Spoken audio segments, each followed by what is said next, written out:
Welcome to the Sword of the Month Club. I'm your host, Justin, and I'm really excited that you've joined us here as we kick off November.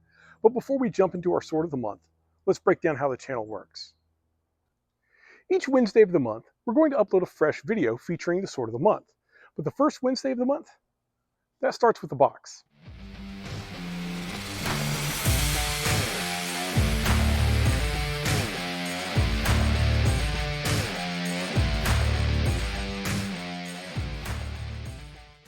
Weeks 2 and 3 will be all about our experience using the sword during that week, while the final Wednesday of the month will be our complete review and ranking the sword within the Sword of the Month collection. Since this is the first Wednesday of the month, let's dive right in.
This month's blade is the basic brass fittings T10/1095 model 269-3825 Katana option number 1 from Shadowdancer Katanas, which was graciously provided to us for our review. And as of the posting of this video, it retails on the Shadowdancer website for $218. Let's check it out.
Before I get into the details, it feels important to apologize in advance for what is almost certain to be a long series of mispronunciation of katana terminology. I endeavor to be better. Let's start with the saya. The blade seats firmly, very firmly into the saya. About 2/3 of the way in, the blade binds slightly, creating high retention.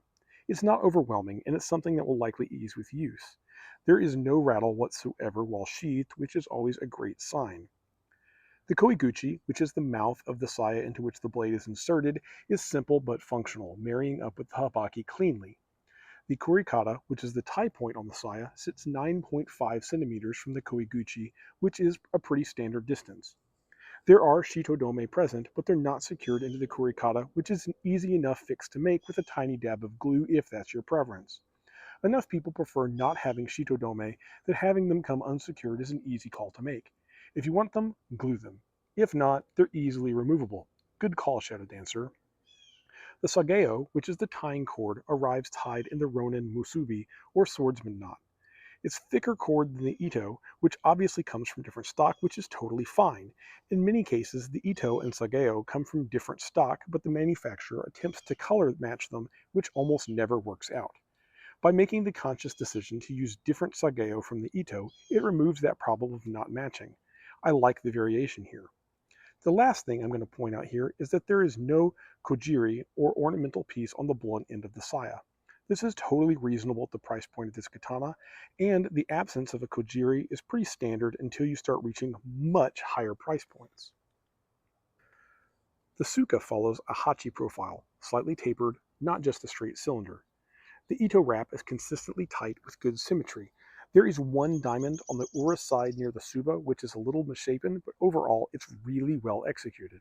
The wrap itself is pretty uniformly tight, and I'm not particularly worried about it loosening in any significant way. It feels great in the hand. Beneath the wrap, the Samigawa appears to be real ray skin, likely paneled. I haven't confirmed this definitively as it would require removing the ito, and I absolutely lack the practice hand required to replace it. For what it's worth, it is advertised as being genuine ray skin. The Kashira, which is the pommel cap, is a dragon head. It's nicely detailed, though the antique finish here is heavier than I'd prefer, but that's just a personal taste thing, and while I could brighten it up, we review swords as they come out of the box, so I will not be making any types of modifications. The Minuki are also dragons, matching the Kashira in both theme and finish. Again, I'd prefer a brighter tone, but the consistency across all the fittings is very solid.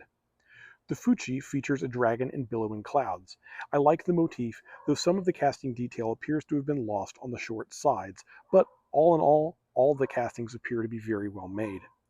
The whole operation here is held together by a single bamboo makugi, which is the traditional standard. It has been mildly difficult to remove so far, which is actually a good sign of fit because I haven't put any substantial effort into it so far. I will attempt full disassembly before the final review for certain. The seppa are brass with a brighter finish, more in line with what my personal preference would have been, and it serves as a nice contrast for the darker suka fittings. The suba features a dragon weaving in and out of clouds, disappearing on one side of the suba and reappearing on the other. It's a clever design, and the casting is clean with no visible mold lines. The mimi, which is the thickness of the suba, is 5.6 millimeters, and the antiqued finish matches the rest of the suka hardware.